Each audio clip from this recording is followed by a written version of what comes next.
कृष्णनगर के पास एक गांव में एक ब्राह्मण रहा करते। वे ब्राह्मण पुरोहिती का काम करते थे। एक दिन यजमान के यहाँ पूजा कराकर घर लौटते समय उन्होंने रास्ते में देखा कि एक मालिन साग वाली एक ओर बैठी साग बेच रही है। भीड़ लगी हुई है, कोई साग तोलवा रहा है तो कोई माल मोल कर रहा है। पंडित जी रोज उसी रास्ते जाते, साग वाली को भी वहीं देखते। एक दिन किसी जान पहचान के आदमी को साग खरीदते देखकर वे भी यहीं खड़े हो गए। उन्होंने देखा साग वाली के पास एक पत्थर का बांट है, उसी से वह 5 सेर वाले को 5 सेर और 1 सेर वाले को 1 सेर साग तोल रही है। एक ही बांट सब तोलों में समान काम देता है। पंडित जी को बड़ा आश्चर्य हुआ। उन्होंने साग वाली से पूछा, तुम इस एक ही पत्थर के बांट से कैसे सबको तोल देती हो? क्या सबका वजन ठीक उतरता है? पंडित जी की परिचित व्यक्ति ने कहा, हाँ पंडित जी, यह बड़े अचरज की बात है। हम लोगों ने कई बार इससे लिए हुए साग को दूसरी जगह तोलकर आजमाया, पूरा वजन सही सही उतरा। पंडित जी ने कुछ रुककर साग वाली से कहा, बेटी यह पत्थर मुझे दोगी? साग वाली बोली, नहीं बाबा जी, तुम्हें नहीं दूंगी, मैंने बड़ी कठिनता से इसको पाया है। मेरे शेर बटखरे खो जाते तो घर जाने पर मां और बड़े भाई मुझे मारते। 3 वर्ष की बात है, मेरे बटखरे खो गए। मैं घर गई तो बड़े भाई ने मुझे मारा। मैं रोती रोती घाट पर आकर बैठ गई और मन ही मन भगवान को पुकारने लगी। इतने में ही मेरे पैर के पास यह पत्थर लगा। मैंने इसको उठाकर ठाकुर जी से कहा, महाराज मैं तोलना नहीं जानती, आप ऐसी कृपा करें जिससे इसी से सारे तोल हो जाएं। बस तब से मैं इसे रखती हूं।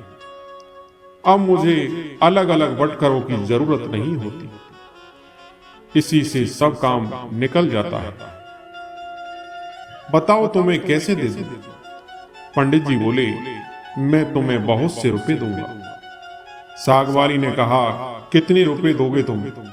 मुझे वृंदावन का खर्च दोगे? सब लोग वृंदावन गए हैं, मैं ही नहीं जा सकी। ब्राह्मण ने पूछा, कितने रुपए में तुम्हारा काम होगा? साग वाली ने कहा, पूरे 300 रुपए चाहिए। ब्राह्मण बोला, अच्छा बेटी यह तो बताओ तुम इस सिला को रखती कहां हो? साग वाली ने कहा, इसी टोकरी में रखती हूं बाबा जी, और कहां रखूंगी? ब्राह्मण घर लौट आए और चुपचाप बैठे रहे। ब्राह्मणी ने पति से पूछा, यूं उदास क्यों बैठे हैं? देर जो हो गई है। ब्राह्मण ने कहा, आज मेरा मन खराब हो रहा है, मुझे 300 रुपए की जरूरत है। ब्राह्मण पत्नी ने कहा, इसमें कौन सी बात, आपने ही तो मेरे गहने बनवाए थे, विशेष जरूरत हो तो लीजिए, इन्हें ले जाइए, होना होगा तो फिर हो जाएगा। इतना कहकर ब्राह्मणी ने गहने उतार दिए। ब्राह्मण ने गहने बेचकर रुपए इकट्ठे किए और दूसरे दिन सवेरे साग वाली के पास जाकर उसे रुपए गिन दिए और बदले में उस सिला को ले लिया। गंगा जी पर जाकर उसको अच्छी तरह धोया और फिर नहा धोकर वे घर लौट आए। इधर पीछे से एक छोटा सा सुकुमार बालक जाकर ब्राह्मणी से कह गया, पंडिताइन जी तुम्हारे घर ठाकुर जी आ रहे हैं, घर को अच्छी तरह झाड़ बुहार कर ठीक करो। सरल हृदया ब्राह्मणी ने घर साफ करके उसमें पूजा की सामग्री सजा दी। ब्राह्मण ने आकर देखा तो उन्हें अचरज हुआ। ब्राह्मणी से पूछने पर उसने छोटे बालक के आकर कह जाने की बात सुनाई। यह सुनकर पंडित जी को और भी आश्चर्य हुआ। पंडित जी ने शिला को सिंहासन पर पधराकर उसकी पूजा की। फिर उसे ऊपर आले में पधरा दिया। रात को सपने में भगवान ने कहा, तू मुझे जल्दी लौटा, नहीं तो तेरा भला नहीं होगा, सर्वनाश हो जाएगा। ब्राह्मण ने कहा, जो कुछ भी हो, मैं तुमको लौटाऊंगा नहीं।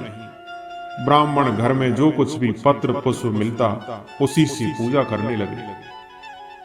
2-4 दिनों बाद स्वप्न में फिर कहा, मुझे फेंका, नहीं तो तेरा लड़का मर जाएगा। ब्राह्मण ने कहा, मर जाने दो, तुम्हें नहीं फेंकूंगा।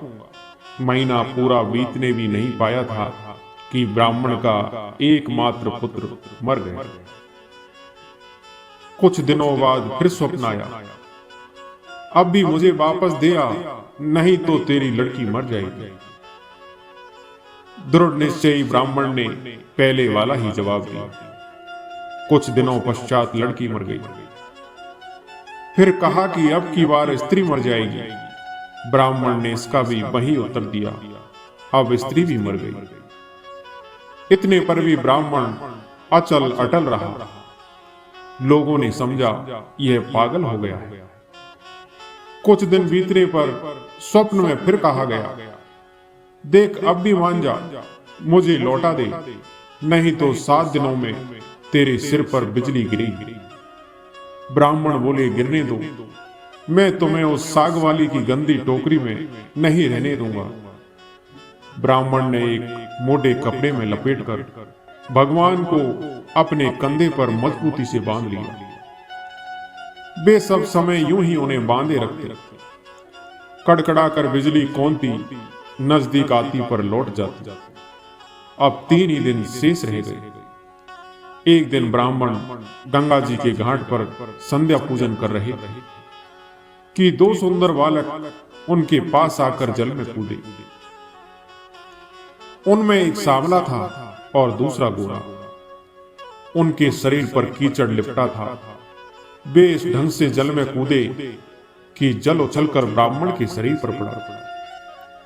ब्राह्मण ने कहा, तुम लोग कौन हो भैया? कहीं इस तरह जल में कूदा जाता है? देखो मेरे शरीर पर जल पड़ गया। इतना ही नहीं, मेरे भगवान पर भी छींटे पड़ गए। देखते नहीं मैं पूजा कर रहा था। बालकों ने कहा, ओहो, तुम्हारे भगवान पर भी छींटे लग गए। हमने देखा नहीं बाबा, तुम गुस्सा नहीं होना। पंडित जी ने कहा, नहीं भैया, गुस्सा कहां होता हूं, बताओ तो तुम किसके लड़के हो? ऐसा सुंदर रूप तो मैंने कभी नहीं देखा। कहां रहते हो भैया? बालकों ने कहा, कैसी अमृत घोली मीठी बोली है। बाबा हम तो यहीं रहते हैं। पंडित जी बोले, भैया क्या फिर भी कभी मैं तुम लोगों को देख सकूंगा? बच्चों ने कहा, क्यों नहीं बाबा, पुकारते ही हम आ जाएंगे। पंडित जी के नाम पूछने पर बोले, हमारा कोई एक नाम नहीं है। जिसका जो मन होता है उसी नाम से वह हमें पुकार लेता है। सांवला लड़का इतना कहकर चला, लो मुरली, जरूरत हो तब इसे बजाना, बजाते ही हम लोग आ जाएंगे। दूसरे गोरे लड़के ने एक फूल देकर पंडित जी से कहा, बाबा इस फूल को अपने पास रखना, तुम्हारा सदा मंगल होगा। वे जब तक वहां से चले नहीं गए, ब्राह्मण निर्निमेष दृष्टि से उनकी ओर आंखें लगाए रहे। मन ही मन सोचने लगे, कितने सुंदर हैं दोनों, कभी फिर इनके दर्शन होंगे। ब्राह्मण ने फूल देखकर सोचा, फूल तो बहुत बढ़िया है, कैसी मनोहर गंध आ रही है इसमें, पर मैं इसका क्या करूंगा और रखूंगा भी कहां? इससे अच्छा है कि राजा को ही दे आऊं। पंडित जी ने जाकर फूल राजा को दिया। राजा बहुत प्रसन्न हुए। उन्होंने उसे महल में ले जाकर बड़ी रानी को दिया। इतने में छोटी रानी ने जाकर कहा, मुझे भी एक ऐसा ही फूल मंगवा दो, नहीं तो मैं डूब मरूंगी। राजा दरबार में आए और सिपाहियों को उसी समय पंडित जी को खोजने भेजा। सिपाहियों ने ढूंढते ढूंढते जाकर देखा ब्राह्मण देवता सिर पर सिला बांधे पेड़ की छाया में बैठे गुनगुना रहे। वे उनको राजा के पास लेवा लाए। राजा ने कहा, महाराज, वैसा ही एक फूल और चाहिए। पंडित जी बोले, राजन, मेरे पास तो वह एक ही फूल था, पर देखिए चेष्टा करता हूं। ब्राह्मण उन लड़कों की खोज में निकल पड़े। अकस्मात उन्हें मुरली वाली बात याद आ गई। उन्होंने मुरली बजाई तो उसी क्षण कौर श्याम जोड़ी प्रकट हो गई। ब्राह्मण रूप माधुरी के पान में मतवाले हो गए। कुछ देर बाद उन्होंने कहा, भैया, वैसा एक फूल और चाहिए। मैंने तुम्हारा दिया हुआ फूल राजा को दिया था। राजा ने वैसा ही एक फूल और मांगा है।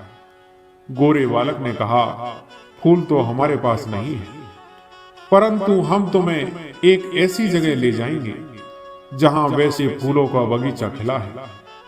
तुम आंखें बंद करो। ब्राह्मण ने आंखें मूंद ली। बच्चे उनका हाथ पकड़कर न मालूम किस रास्ते से बात ही बात कहां ले गए। एक जगह पहुंचकर ब्राह्मण ने आंखें खोली। देखकर मुग्ध हो गए। बड़ा सुंदर स्थान है। चारों ओर सुंदर सुंदर वृक्ष, लता आदि पुष्पों की मधुर गंध से सुशोभित है। बगीचे के बीच में एक बड़ा मनोहर महल है। ब्राह्मण ने देखा तो वे बालक गायब थे। वे साहस करके आगे बढ़े। महल के अंदर जाकर देखते हैं, सब ओर से सुसज्जित बड़ा सुरम्य स्थान है। बीच में एक दिव्य रत्नों का सिंहासन है और सिंहासन खाली है। पंडित जी ने उस स्थान को मंदिर समझकर प्रणाम किया। उनके माथे पर बंधी हुई ठाकुर जी की शिला खुलकर नीचे पड़ गई। जो ही पंडित जी ने उसे उठाने को हाथ बढ़ाया कि शिला फटी और उसमें से भगवान लक्ष्मी नारायण प्रकट होकर शून्य सिंहासन पर विराजमान हो गए। भगवान नारायण ने मुस्कुराते हुए ब्राह्मण से कहा, हमने तुमको कितने दुख दिए, परंतु तुम अटल रहे। दुख पाने पर भी तुमने हमें छोड़ा नहीं, पकड़े ही रहे। इसी से तुम्हें हम सशरीर यहाँ ले आए।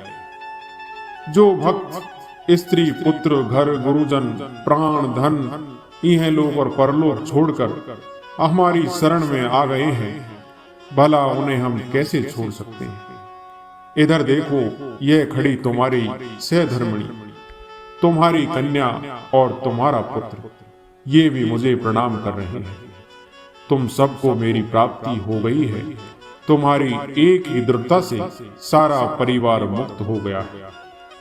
दोस्तों, मैं आशा करता हूँ ये कहानी आपको जरूर पसंद आई होगी। कहानी पसंद आई हो तो हमारे वीडियो को लाइक और सब्सक्राइब जरूर करें। धन्यवाद।